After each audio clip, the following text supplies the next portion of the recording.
کراچی میں ایک مسجد ہے, ٹھیک ہے, یہ میری ویڈیو بڑی وائرل ہوئی تھی, وہ مطلب دنیا سے کالز آئی اس واقعے کے بعد, دنیا سے, سعودی عرب سے, انڈیا سے, یو ایس اے سے, یو کے سے, اور بڑے بڑے علماء کرام کی, انڈیا سے شیام شروف صاحب جو ہیں, جو شرنگر فلمز کے جو اونر ہیں, ٹھیک ہے, ایک بہت بڑا نام ہے انڈیا, شاہ رخ خان, یہ سب لوگ, مطلب بہت بڑا نام ہے.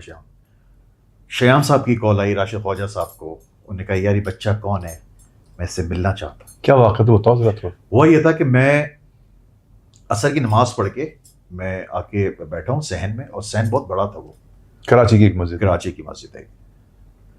میں ایسی دعا مانگ رہا ہوں ایسے, فرام نو ویئر کیوں ہاتھ آتے میرے ایسے, میں ادھر سے یوں پیچھے مڑ کے دیتا ہوں, میں جی السلام علیکم.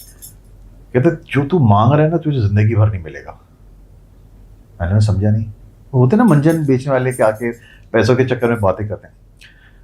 کہہ رہے تو ابھی آیا ہے دنیا کی محبت میں نماز پڑھنے, سچ سچ بتانا. میں نے ہاں. کہہ رہے بیٹا تو جس دن خدا کی محبت میں آئے گا نا نماز پڑھنے, تیرے ہاتھ اٹھانے سے پہلے تیری دعا قبول ہوگی, لکھ لے میری بات. بس بندے کو علی بھائی یوں دیکھ رہا ہوں, میں سمجھا نہیں. کہہ رہے کام کر, اٹھ پھر سے وضو کر, اور اپنے رب کو کہے یا اللہ تیری محبت میں آج نماز پڑھ رہا ہوں. میں نے دنیا کو طلاقیں دے دی, مجھے دنیا سے پرواہ نہیں ہے اب.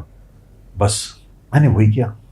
اچھا ہاں, میں نے کہا اچھا یہ کرتے کرتے کرتے کرتے نا باتیں کر لی. میں نے کہا میں اپنی دعا کمپلیٹ کر لوں. کہتا ہاتھ کر. علی بھائی یہ شخص یہاں بیٹھا ہوا ہے, میں نے صرف ہاتھ اٹھا کے اللہم صلی علی محمد وعلی آل محمد پڑھ کے ہاتھ پھیرا, یوں مڑ کے دیکھا تھا بندہ پہ نہیں تھا, بندہ وہاں پہ. میں یوں دیکھ رہا ہوں, صحن بہت بڑا ہے, سامنے مؤذن صاحب کھڑے ہوتے ہیں. میں مؤذن صاحب کے پاس گیا, مؤذن صاحب کو کہا, میں نے سر یہاں پہ وہ شخص میں جس سے باتیں کر رہا, مجھے یوں دیکھ کے ہنس رہے ہیں. میں نے کیا ہوا؟ کہہ رہا میں یہ دیکھ رہا تھا تو باتیں کس سے کر رہا ہے. اور میں تھوڑی دیر یوں ہو گیا. میں نے مؤذن صاحب بتائیں نا کرے سیریسلی. کہہ رہے کام کو امام صاحب سے جا کے ملو. علی بھائی امام صاحب کے پاس گیا ہوں میں نے امام صاحب کو سارا واقعہ سنا ہے. مجھے یوں دیکھ کے ہنس رہے, کہتے بیٹا جو اس نے کہا ہے نا وہ کر. اس شخص نے کہا تھا جب تیری دعا قبول ہو جائے نا تو پھر پیچھے مڑ کے نہ دیکھنا جو تیری زندگی تھی گناہ والی. یہی بات میرے امام صاحب نے کہی, بیٹا جو اس نے بات کی ہے نا وہ کر, پھر پیچھے مڑ کے نہ دیکھنا. جب یہ بات بولی نا میں نے امام صاحب کو اسی وقت روکا. میں نے امام صاحب یہی بات اس شخص نے بھی بولی. کہہ رہے بیٹا بس جو کہا ہے. میں نے نہیں, مجھے بتائیں کیا ہے. کہتے بیٹا یہاں پہ عصر کے بعد نا میں دروازے بند کرتا ساری مسجد کے, سب کو نکال کے. یہاں پہ ہوتی ہے جنوں کی جماعت. Really? ہاں. اب مجھے نہیں پتا, میرے رونگٹے کھڑے ہو جاتے. کہتے مجھے نہیں پتا کہ وہ کون تھا, کوئی جن تھا یا فرشتے کی شکل میں کوئی انسان تھا. اللہ نے تجھے چن لیا ہے, تو کوئی ایسا کام کر رہا ہے کہ اللہ نے چن لیا تجھے. اور یہ عام مت سمجھنا اپنے آپ کو, تو بہت خاص ہے, تو ہدایت یافتہ ہے.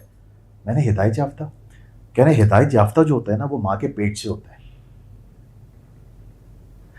اور اس کو کہیں نہ کہیں کبھی نہ کبھی جب تو پیدا ہوگا تجھے ہوش آیا ہوگا تو کہیں نہ کہیں اللہ سے معافی مانگتا ہوگا اپنے گناہوں کی, کہ اللہ میں ایسا نہیں ہوں, میں ایسا نہیں ہوں. میں یوں دیکھ رہا ہوں یار یہ وہی باتیں جو میں امام صاحب کہہ رہے ہیں. میں نے ہاں بالکل.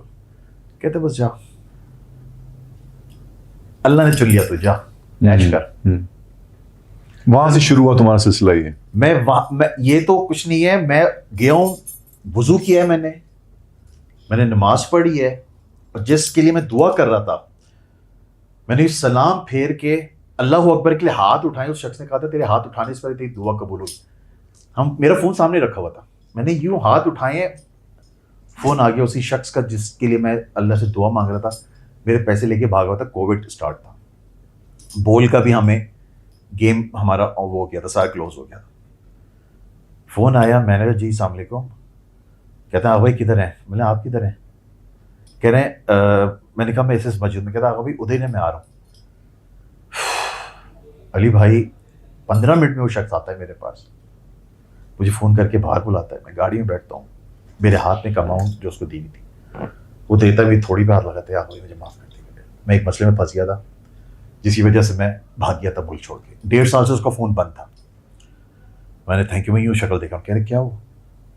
میں نے نہیں کچھ نہیں سر. وہ شخص گیا ہے, میں گھر گیا ہوں, ٹھیک ہے. میں نے